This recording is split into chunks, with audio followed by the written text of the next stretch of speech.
Bismillahirrahmanirrahim. Assalamualaikum warahmatullahi wabarakatuh. Selamat sore, salam sejahtera bagi kita semuanya. Om Swastiastu, Namo Buddhaya, salam kebajikan. Yang saya hormati Ketua MPR RI, beserta para pimpinan lembaga-lembaga tinggi negara, yang saya hormati para menteri dan wakil menteri, Kabinet Indonesia Maju, Panglima TNI, Kapolri, Duta Besar negara-negara sahabat, Gubernur DKI Jakarta, yang saya hormati Ketua Dewan Pers, Ibu Nini Rahayu, beserta seluruh jajaran pengurus Dewan Pers, yang saya hormati Ketua PBI Pusat, Bapak Henry C.H. Bangun, beserta seluruh jajaran pengurus, seluruh tokoh pers yang hadir, rekan-rekan wartawan, Bapak Ibu hadirin undangan yang berbahagia. Sebelum lupa, yang pertama saya ingin menjawab keluhan Pak Henry tadi mengenai gedung pers Pancasila yang ada di Kota Yogyakarta, paling lambat minggu depan sudah dicek di lapangan, Pak. Semuanya akan dibangun oleh Kementerian PU. Saya belum tahu habisnya berapa, tapi sudah saya sanggupi dan segera akan dibangun.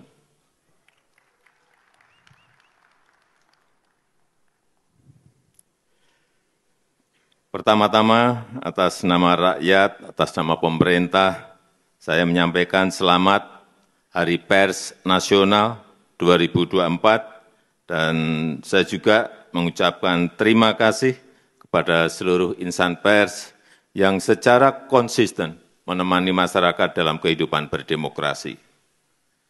Saya juga berterima kasih kepada pers yang turut mengawal pemilihan umum 2024 yang baru saja kita jalani. Saya juga sering dikritik tajam,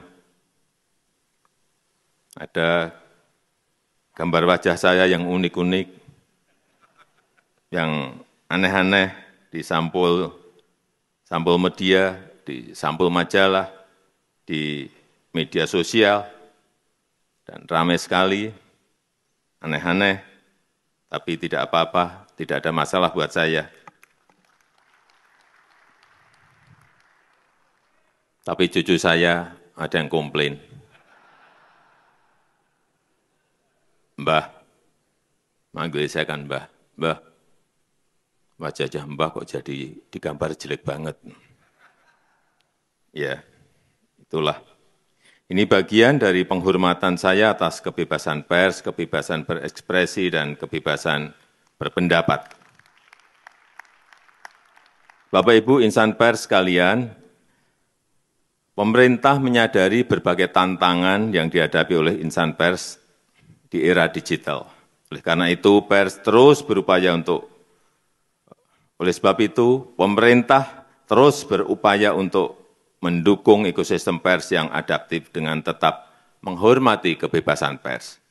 Seperti yang sudah saya sampaikan pada peringatan Hari Pers Nasional tahun lalu, jurnalisme berkualitas dan keberlanjutan industri media konvensional menjadi perhatian penting pemerintah dan ini yang dinanti-nanti.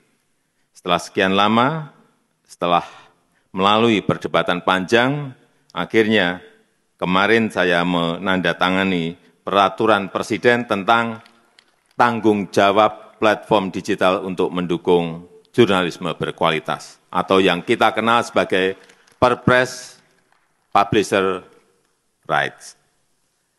Prosesnya memang sangat panjang, banyak perbedaan pendapat, dan saya tahu ini melelahkan bagi banyak pihak, sulit sekali menemukan titik temu. Dan sebelum menandatangani, saya juga betul-betul mendengarkan aspirasi dari rekan-rekan pers.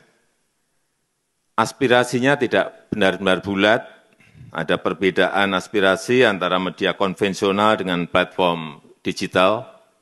Platform digital besar juga beda aspirasi, dan kita harus timbang-timbang terus implikasinya. Dan setelah mulai ada titik kesepahaman, mulai ada titik temu, ditambah lagi dengan Dewan Pers yang mendesak terus, perwakilan perusahaan pers dan perwakilan asosiasi media juga mendorong terus, akhirnya kemarin saya menaikkan Perpres tersebut. Bapak Ibu yang saya hormati, perlu saya ingatkan tentang semangat awal dari Perpres ini. Kita ingin jurnalisme berkualitas, jurnalisme yang jauh dari konten-konten negatif, jurnalisme yang mengedukasi untuk kemajuan Indonesia. Kita juga ingin memastikan keberlanjutan industri media nasional. Kita ingin kerjasama yang lebih adil antara perusahaan pers dan platform digital.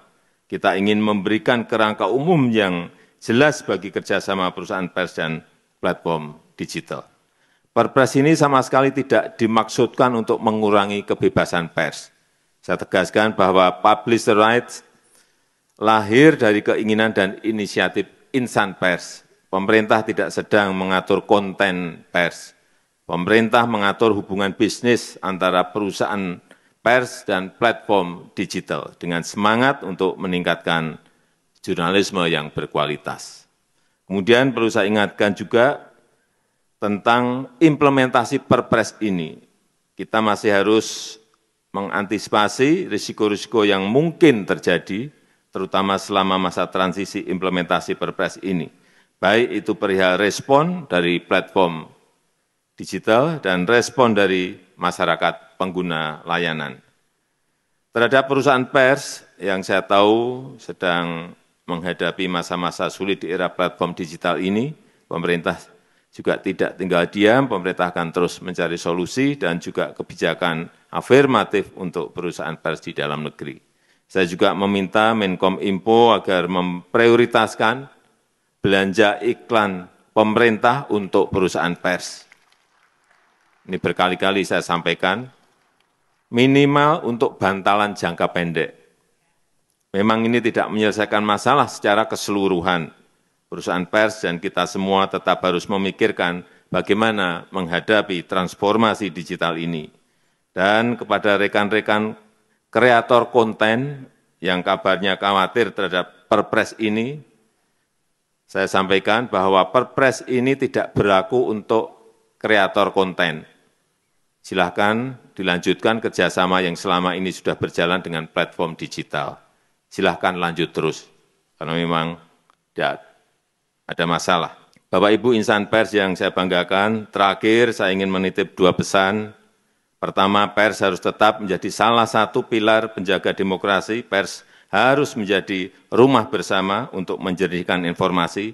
Beritakanlah fakta-fakta apa adanya, tapi bukan mengada-ada, bukan asumsi-asumsi, bukan seolah-olah ada.